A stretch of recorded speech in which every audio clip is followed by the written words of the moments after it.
Hi everyone, welcome back to my channel Zoologist AK and today we are going to discuss digestion and absorption.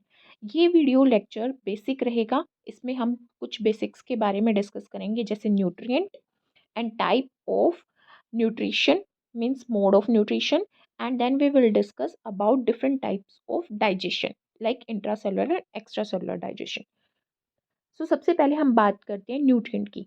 जैसे हम digestion and absorption chapter उठाते हैं तो वो हम 11th class में study करते हैं, ठीक है। तो अकॉर्डिंग टू एनसीईआरटी जब हम डाइजेशन एंड एब्जॉर्प्शन स्टडी करते हैं तो हम मैमल्स के केस में स्टडी करते हैं, ठीक है। तो मैमल्स के केस में हम न्यूट्रिएंट की बात करेंगे। जो एनिमल्स में बेसिकली ह्यूमन बींग्स का डाइजेस्टिव सिस्टम स्टडी करते हैं तो उसके केस में क्या न्यूट्रिएंट हमें चाहिए, ठीक है। न्यूट्रिएंट का मतलब होता है जो भी हम कॉन्स्टिट्यूएंट एक केमिकल कॉन्स्टिट्यूएंट ले रहे हैं, केमिकल कंपोनेंट ले रहे हैं जो हमारी बॉडी में या तो क्या करेगा, वो हमारी बॉडी में कोई वुंड है उसको हील करेगा, ठीक है। या हमारी बॉडी में किसी टिश्यू को, सेल को या फिर किसी ऑर्गन को ग्रो करेगा, या फिर उस ऑर्गन का स्ट्रक्चर बनाएगा, किसी प्रोटीन की सिंथेसिस करेगा। यही सब मेन फंक्शंस होते हैं। तो हमारे जो न्यूट्रिएंट हैं वो ऑर्गेनिक भी होते हैं और इनऑर्गेनिक भी होते हैं। ऑर्गेनिक नाम जहाँ पे भी आ जाता है वहाँ पे कार्बन और हाइड्रोजन एंड ऑक्सीजन की बात आ जाती है कि कोई भी ऐसा केमिकल कंपाउंड या biochemical compound, bio means living, जो लिविंग सिस्टम के अंदर जो केमिकल प्रेजेंट है वो कार्बन और हाइड्रोजन से मिलकर बना होगा। तो ऑर्गेनिक हो सकता है या इनऑर्गेनिक हो सकता है। इनऑर्गेनिक का मतलब होता है मिनरल नेचर का हो सकता है, जिसको हम रॉक से, और से एक्सट्रैक्ट करेंगे, ठीक है। तो यहाँ पे हम सबसे पहले बात करते हैं ऑर्गेनिक न्यूट्रिएंट की, जिसमें कार्बोहाइड्रेट आ गए, फैट आ गए, प्रोटीन्स आ गए, विटामिन आ गए। अब इन ऑर्गेनिक न्यूट्रिएंट में क्या आता है, मिनरल्स एंड वाटर आते हैं। और ये मिनरल्स 21 मिनरल्स होते हैं जो असेंशियल होते हैं ह्यूमन बींग्स के लिए अपनी बॉडी के नॉर्मल फंक्शन को परफॉर्म करने के लिए, या for being a healthy being. जैसे इनको हम आगे फर्दर क्लासिफाई करते हैं मैक्रो न्यूट्रिएंट और माइक्रो न्यूट्रिएंट में। मैक्रो नाम से ही हमें पता चल रहा है, मैक्रो मीन्स लार्ज। तो जो लार्ज अमाउंट में हमें चाहिए, जैसे जिनकी अमाउंट हमें हर दिन 100 mg चाहिए, 100 mg की जो अमाउंट चाहिए वो किस में आ जाते हैं, मैक्रो न्यूट्रिएंट में आ जाते हैं। For example sulphur, potassium, calcium हमारा, फिर सल्फर है, फॉस्फोरस है, मैग्नीशियम है, क्लोरीन है। माइक्रो न्यूट्रिएंट वो होते हैं जिनकी हमें 100 mg से कम अमाउंट चाहिए अपनी बॉडी के नॉर्मल फंक्शन को परफॉर्म करने के लिए, but they are essential also. जैसे यहाँ पे आयरन है, आयरन हीमोग्लोबिन का पार्ट फॉर्म करता है। ऐसे ही आयोडीन हमारा थायराइड की, जो थायराइड ग्लैंड है उसके फंक्शन को परफॉर्म करने के लिए थायरोक्सिन और कैल्सिटोनिन हार्मोन बनाता है। थायरोआयोडोनिन, T3 और T4 जब हार्मोन बनते हैं थायराइड ग्लैंड से तब आयोडीन की जरूरत पड़ती है। ऐसे ही हमारे पास मैग्नीज है, जिंक है, कोबाल्ट है, कॉपर है, मोलिब्डेनम है, जो एंजाइमेटिक रेगुलेशन का काम करते हैं, ठीक है। तो यहाँ पे मैक्रो एंड माइक्रो न्यूट्रिएंट में हम क्लासीफाई करते हैं 21 मिनरल्स को which are essential for human beings. अब हम बात करते हैं टाइप्स ऑफ न्यूट्रिशन की। एनिमल्स के केस में बेसिकली 2 टाइप का न्यूट्रिशन मिलता है, एक ऑटोट्रोपिक होते हैं वो, एक हेट्रोट्रोपिक होते हैं। ऑटोट्रोपिक तो हो गया हमारा मोड ऑफ न्यूट्रिशन, ठीक है। बट अगर हम ऑर्गेनिज्म की बात करें तो वो ऑटोट्रोप्स हो जाएंगे और हेट्रोट्रोप्स हो जाएंगे। बट पिक लग गया, PHIC अगर लग गया तो वो मोड ऑफ न्यूट्रिशन है। अगर PHS लग गया तो वो ऑर्गेनिज्म की बात की गई है। तो हमारे एनिमल्स न्यूट्रिशन के बेसिस पे 2 में क्लासीफाई होते हैं मेजर तौर पे, ठीक है। ऑटोट्रोप्स और हेटरोट्रोप्स। ऑटोट्रोप्स, ऑटो मीन सेल्फ, वो अपना फूड खुद से प्रिपेयर कर रहे हैं। तो खुद से प्रिपेयर कर रहे हैं, उसमें बैक्टीरिया भी आएंगे, उसमें प्रोटिस्ट भी आएंगे, उसमें प्लांट्स भी आएंगे, उसमें एल्गी भी आएंगी, ठीक है। ऑटो मतलब सेल्फ प्रोडक्शन कर रहे हैं। वो सेल्फ प्रोडक्शन कैसे करेंगे, उनके अंदर क्लोरोफिल मिलेगा। तो यहाँ पे जो बैक्टीरिया होते हैं, बैक्टीरियो क्लोरोफिल मिलता है उसके अंदर, और वो यहाँ पे केमिकल्स का यूज़ करते हैं हाइड्रोजन को का गेन करने के लिए, ठीक है। H2S का यूज़ करते हैं बेसिकली। तो यहाँ पे अगर प्रोटिस्ट की बात करें तो प्रोटिस्ट में आती है युगलीना। युगलीना के अंदर क्लोरोफिल होता है, क्लोरोफिल ए एंड बी, जो प्लांट की तरह होता है। प्लांट्स के अंदर भी क्लोरोफिल ए भी होता है, बी भी होता है, सी भी होता है। एल्गी के अंदर भी ए बी, बी सी और सी डी, ये अलग अलग हमारे क्या होते हैं, ए बी होगा, बी सी होगा, सी डी होगा, ठीक है। ये अलग अलग क्लोरोफिल हैं। ये हमारी ग्रीन, रेड, ये रेड एल्गी के अंदर, ये ब्राउन एल्गी के अंदर, ये ग्रीन एल्गी के अंदर। तो डिफरेंट एल्गी के अंदर डिफरेंट डिफरेंट क्लोरोफिल होते हैं, जिसकी वजह से वो सनलाइट का यूज़ करके अपना फूड खुद सिंथेसाइज करते हैं। तो क्लोरोफिल की प्रेजेंस की वजह से ये ऑटोट्रोपिक हो जाते हैं। अब जो हेटरोट्रोपिक होते हैं वो दूसरों के फूड, प्रिपेयर किए हुए फूड को लेके अपनी ज़रूरतें पूरी करते हैं, ठीक है। तो they can not make their own food, must obtain own energy from outside sources. Outside source क्या होगा? फूड। जो भी वो फूड बाहर से ले रहे हैं, किसी अदर इंसेक्ट से ले रहे हैं, प्लांट से ले रहे हैं, और किसी और ऑर्गेनिज्म से ले रहे हैं, ठीक है, जिसमें एनिमल्स आ गए। हम कार्निवोर्स भी हैं, हर्बीवोर्स भी हैं। अगर हम हर्बीवोर्स हैं तो हम प्लांट से ले रहे हैं, से तो हम एनिमल से ले रहे हैं। फंगस, फंगी हमारी सेप्रोफाइटिक भी होती है और हेटरोट्रोपिक होती है। सेप्रोफाइटिक हेट्रोट्रोपिक का ही एक क्या है, टाइप है, जिसमें फंगस डेड और डिकिंग मैटर पे फीड करती है। और कुछ बैक्टीरिया भी हेट्रोट्रोपिक होते हैं, जो किसी कपड़े पे, हमारे किसी ऑर्गन पे ग्रो करना स्टार्ट कर देते हैं और उसी से अपना फूड प्रिपेयर करते हैं। तो हेट्रोट्रोपिक होते हैं दूसरे ऑर्गेनिज्म से अपना फूड प्रिपेयर करना, ऑटोट्रोपिक होता है खुद से अपना फूड बनाना। तो एग्जाम्पल आपको समझ में आ गए। ऑटोट्रोप्स में हमारे क्या आते हैं? Plants, protista, bacteria and algae. Heterotrophs में क्या आते हैं? Fungus, animals and bacteria. Next है हमारा mode of nutrition in animals. इसको आगे हम फर्दर, हेटरोट्रोपिक जो न्यूट्रिशन है उसको आगे फर्दर हम क्लासीफाई करते हैं। जैसे होलोजोइक। देखो, होलोजोइक आपको एक सिमिलर वर्ड की तरह लग रहा होगा, होल। होल का मतलब होता है, जैसे मैंने कोई बाइट ली, ठीक है, बाइट ली, या फिर कोई, मैं इंसेक्ट फीडर हूँ, तो मान लो मैंने इंसेक्ट पे फीड किया, तो मैं पहले उसको बाइट करूँगी ना, मतलब मैं पहले उसको ले रही हूँ, ठीक है, पहले उसका इनगल्फ कर रही हूँ, इनगल्फ कर रही हूँ मतलब इनटेक कर रही हूँ उसका, इनटेक पहले कर रही हूँ। बाद में वो जाएगा मेरे डाइजेस्टिव सिस्टम में, और वहाँ जाके उस पर एंजाइम एक्ट करेंगे और वो क्या हो जाएगा? डाइजेस्ट हो जाएगा। तो पहले मैंने उसको लिया, फिर उसको डाइजेस्ट किया, वो है होलोजोइक मोड ऑफ न्यूट्रिशन। तो होलोजोइक मोड ऑफ न्यूट्रिशन किस में होगा? ह्यूमन बींग्स में। और अमीबा के केस में किस में होगा? अमीबा में, ठीक है। नेक्स्ट है सेप्रोजोइक। सेप्रोजोइक का मतलब होता है जब डेड और डिकेइंग मैटर पे फीड करे कोई, ठीक है। डेड और डिकेइंग मैटर का मतलब है जो वेस्ट प्रेजेंट है, जो गला सड़ा पदार्थ है, जिसको डिग्रेड होना है, उस पे जब कोई भी ऑर्गेनिज्म फीड करेगा तो सेप्रोजोइक मोड ऑफ न्यूट्रिशन शो करेगा। ऐसा कौन करते हैं? ऐसा फंगी करती है और ऐसा बैक्टीरिया भी करते हैं, ठीक है। फिर है पैरासिटिक। पैरासिटिक का मतलब होता है किसी दूसरे ऑर्गेनिज्म की बॉडी पे सरवाइव करना, या फिर दूसरे ऑर्गेनिज्म की अंदर, उसके सरफेस पे भी सरवाइव कर सकते हैं, उसकी बॉडी के अंदर सरवाइव कर सकते हैं।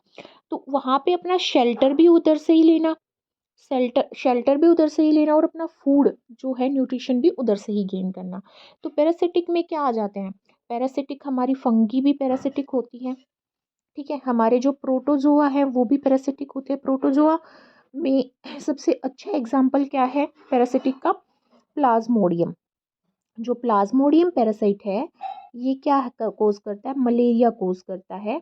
और ये फीमेल एनाफ्लिज मॉस्किटो के अंदर भी होता है, एज अ पैरासाइट रहता है, और ह्यूमन बींग्स की रेड ब्लड सेल्स में भी और लीवर में भी सर्वाइव करता है। होलोफाइटिक। होलोफाइटिक होता है plant like nutrition. Plant like nutrition Euglena show करती है।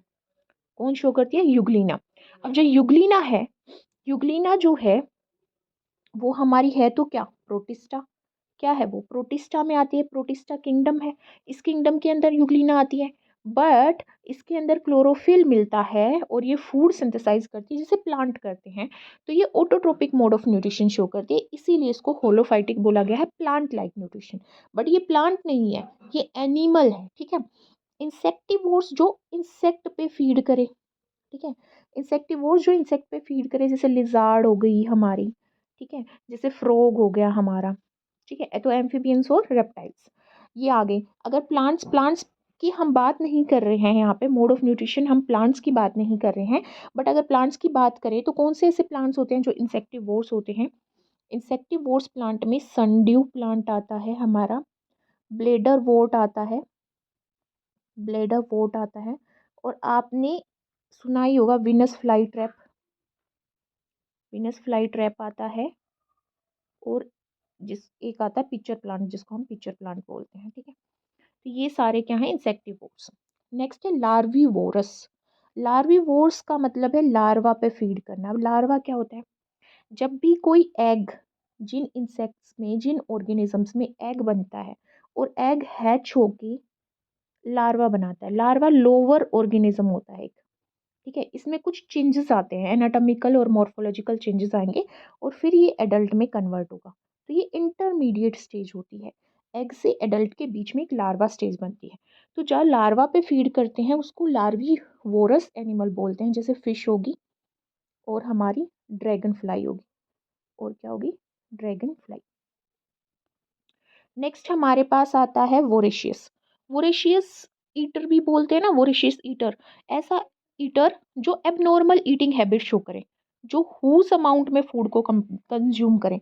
जैसे हमारा क्या होगा, ड्रैगन फ्लाई, ड्रैगन फ्लाई और गैम्बुशिया फिश। गैम्बुशिया को हम पोन्स में डाल देते हैं और ये हमारे मॉस्किटो के लार्वास पे फीड करती है। तो मलेरिया को कंट्रोल में रखने के लिए गैम्बुशिया फिश को इंट्रोड्यूस किया जाता है स्टेगनेंट वाटर बॉडीज में, जहाँ पे भी पोंड वगैरह होते हैं वहाँ पे। कैनिबलिज्म, कैनिबलिज्म का मतलब है अपनी ओवन स्पीसीज पे, अपनी खुद की स्पीसीज पे फीड करना, लोअर ऑर्गेनिज्म पे फीड करना। जैसे स्नेक्स हैं, वो छोटे छोटे स्नेक्स पे फीड करते हैं। कॉकरोच है, ठीक है, कॉकरोच है, स्कॉर्पियन है, स्कॉर्पियन है, और इसमें हमारा फ्रॉग आ गया, ठीक है, और फिश आ गई। ये सारे ऑर्गेनिज्म कैनिबलिज्म शो करते हैं, अपनी ही लोअर स्पेसिस पे फीड करते हैं। सेंग्यूवेरस फीडर, जो ब्लड पे फीड करते हैं, जो किस पे फीड करते हैं, ब्लड पे फीड करते हैं। जैसे लीच कैटल्स के ब्लड पे फीड करती है, फीमेल मॉस्किटोज, ठीक है, ह्यूमन बींग्स के ब्लड पे फीड करते हैं। वेम्पायर बैट, ठीक है, कैटल्स वगैरह के ब्लड पे फीड करते हैं। नेक्स्ट है हमारे पास क्या, फिल्टर फीडर। फिल्टर फीडर वो होते हैं जो माइक्रो फूड पार्टिकल्स, दो फाइटो प्लैंक्टन्स पे फील करते हैं। फाइटो प्लैंक्टन्स, फाइटो मतलब फ्लोट करने वाले, प्लैंक्टन्स मतलब प्लांट लाइक प्लैंक्टन्स फ्लोट करते हैं ये वाटर पे, ठीक है, और बहुत माइक्रोस्कोपिक होते हैं। तो ये माइक्रो फूड पार्टिकल्स हैं जिसके ऊपर ऑर्गेनिज्म फीड करते हैं।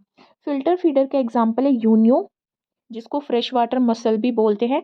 पैरामीशियम, पैरामीशियम किसका एग्जाम्पल है, प्रोटिस्टा का। पैरामीशियम भी फिल्टर फीडर का एग्जाम्पल है। और फिल्टर फीडर के एग्जाम्पल क्या है, एम्फियोक्सस, एम्फियोक्सस है। स्पंजिस हमारी फिल्टर फीडर का एग्जाम्पल है। वेल, वेल किस में आती है, मैमल्स में, ये भी हमारा फिल्टर फीडर का एग्जाम्पल है। मिक्सोट्रोपिक, मिक्सो वर्ड का मतलब हो गया मिक्स, ठीक है, तो क्या मिक्स होगा इसमें, होलोजोइक एंड होलोफाइटिक। होलोजोइक एंड होलोफाइटिक दोनों ही तरह का जो न्यूट्रिशन है वो पाया जाए किसमें, किसी एक सिंगल ऑर्गेनिज्म में। ऐसा कौन सा ऑर्गेनिज्म है, युगलीना, ठीक है, युगलीना एक ऐसा ऑर्गेनिज्म है। डेट्रिटस, डेट्रिटस का मतलब है ऐसे डेट्रिटस का मतलब है सोयल, सॉरी, सोयल पे जो फीड करे, जैसे अर्थवॉर्म होता है, अर्थवर्म होता है सोइल पे, या फिर हम बोल दें कि जो भी ऑर्गेनिक मैटर है जो डिकम्पोज हो रहा है उस पर जो फीड करे, ओडेटिटस। कैप्रोफेगस का मतलब होता है अपने ही फेसिस पे, ओवन फेसिस पे जो अपने ही डी एक्सक्रीटा पे, अपने ही एक्सक्रीटा पे जो फीड करे, वो क्या होता है, कैप्रोफेगस। कैप्रोफेगस का बहुत अच्छा एग्जाम्पल है यहाँ पे क्या, रेबिट। अब नेक्स्ट है हमारे पास type of digestion. Two type का मेजरली हम दो टाइप का डाइजेशन स्टडी करते हैं, intracellular and extracellular digestion. Intracellular digestion lower organism में होता है, जैसे प्रोटिस्टा के अंदर और स्पंजिस के अंदर।